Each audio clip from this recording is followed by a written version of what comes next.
پاکستان میں جو مدارس کا سسٹم ہے اس کو آپ شرعی اعتبار سے کس نظر سے دیکھتے ہیں کہ کسی کا بھی دل کرے کوئی بھی آدمی اٹھ کے مدرسہ بنا سکتا ہے؟ اور پھر مدارس میں بھی پچھلے دنوں زیر اعتاب بھی رہا، اس وجہ سے میں نے اپنا ایکسپیرینس شیئر کیا، بتایا کہ بہت مار پڑتی تھی اور تشدد کی حد تک، اور مار پیٹ کے قرآن پاک حفظ کروانا کیسا ہے، اور چھوٹے بچوں کا مدرسے میں راتوں کو رہنا کیسا ہے، جہاں پہ ہمارے پاس ریپ کیسز بھی اور ایسے مسائل بھی سامنے آتے ہیں۔ تو مدارس کا سسٹم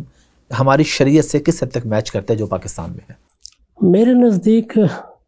میں بارہا اس کا ذکر کر چکا ہوں اور کئی بار توجہ بھی دلا چکا ہوں کہ جو پہلے 12 سال کی تعلیم ہے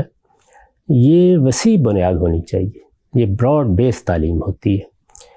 مجھے یا آپ میں سے کسی کو بھی یہ حق نہیں ہے کہ وہ کسی بچے کی تقدیر طے کرتے ہیں۔ ہم نہیں جانتے کہ اللہ تعالیٰ نے اس کو کیا صلاحیتیں دی ہیں، اس کا کیا ذوق ہے، اس کے کیا رجحانات ہوں گے۔ میں تو تعلیم کے بارے میں بطور اصول یہ سمجھتا ہوں کہ نہ وہ دینی ہونی چاہیے، نہ وہ غیر دینی ہونی چاہیے، نہ اس مرحلے کی تعلیم میں آپ جو مختلف نظام آپ نے بنا رکھے ہیں ان کا لوگوں کو پابند کریں۔ اصولاً یہ وسیع بنیاد تعلیم ہے، یعنی ہمیں متعین کرنا چاہیے کہ اس عمر میں کون سی زبانیں سیکھنا ضروری ہے، کون سے ہنر بتانا ضروری ہے، وہ چیزیں بچوں کو سکھانی چاہیے۔ پھر اس کے بعد کم و بیش 8 سال کی تعلیم جب ہو جاتی ہے تو بچے آہستہ آہستہ کچھ نہ کچھ اپنا رجحان ظاہر کرنا شروع کر دیتے ہیں۔ ان کا جائزہ لے کے ان کی رہنمائی کرنی چاہیے کہ اب وہ ان مضامین کی طرف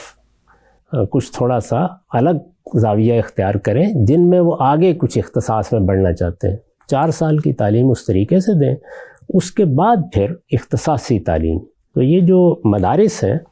اصلاً تو مذہبی تعلیم کے لیے بنائے گئے ہیں۔ مذہبی تعلیم کا مطلب یہ ہے کہ آپ اختصاصی تعلیم دے رہے ہیں، یعنی کچھ لوگ دین کے عالم بن رہے ہیں۔ یہ میرے نزدیک 12 سال کی وسیع بنیاد تعلیم کے بعد بننے چاہیے، اور جب آپ 12 سال کی وسیع بنیاد تعلیم دینے کے بعد اختصاصی تعلیم کے لیے لوگوں کو لیں گے، اسی وقت ان کو حفظ کرانا ہے تو حفظ کرائیں گے، ان کو دینی علوم پڑھانے ہیں تو دینی علوم پڑھائیں گے، تو یہ جتنے مفاسد آپ نے بیان کیے ہیں یہ خود ہی ختم ہو جائیں گے۔ میں تو یہی بات پہلے دن سے کہہ رہا ہوں، اور مجھے اصرار ہے اس بات پر کہ پہلے 12 سال کی تعلیم اس طریقے سے نہیں ہونی چاہیے، وسیع بنیاد ہونی چاہیے۔ اس میں بہت سی اصلاحات کی ضرورت ہے۔ یعنی ہمارے ہاں جو اسکولوں کی تعلیم ہے وہ مثال کے طور پر دینی تعلیم کے لیے ابتدائی تیاریوں کی بنیاد فراہم نہیں کرتی، اس تعلیم کی اصلاح ضرور کرنی چاہیے، لیکن وسیع بنیاد تعلیم جس کے بعد آہستہ آہستہ طالب علم فیصلہ کرتا ہے کہ مجھے ڈاکٹر بننا ہے، انجینئر بننا ہے، مجھے سائنسدان بننا ہے، مجھے ہنرمند بننا ہے، یا یہ کہ مجھے دین کا عالم بننا ہے، تو دین کے علماء اتنی بڑی تعداد میں بنانے کی کوئی ضرورت نہیں ہے۔ یعنی وہی لوگ جن کو اللہ تعالیٰ نے اس مقصد کے لیے پیدا کیا ہے، جن کا یہ خصوصی ذوق ہے، جو اس کا رجحان رکھتے ہیں، ان لوگوں کو ہمیں لینا چاہیے، اور اس میں میرے نزدیک کوئی پابندی نہیں۔ وہ جو بندی بنائیں، بریلوی بنائیں، اپنے اپنے طریقے سے لوگوں کو دین کا علم سکھائیں، لیکن 12 سال کی تعلیم کے بعد۔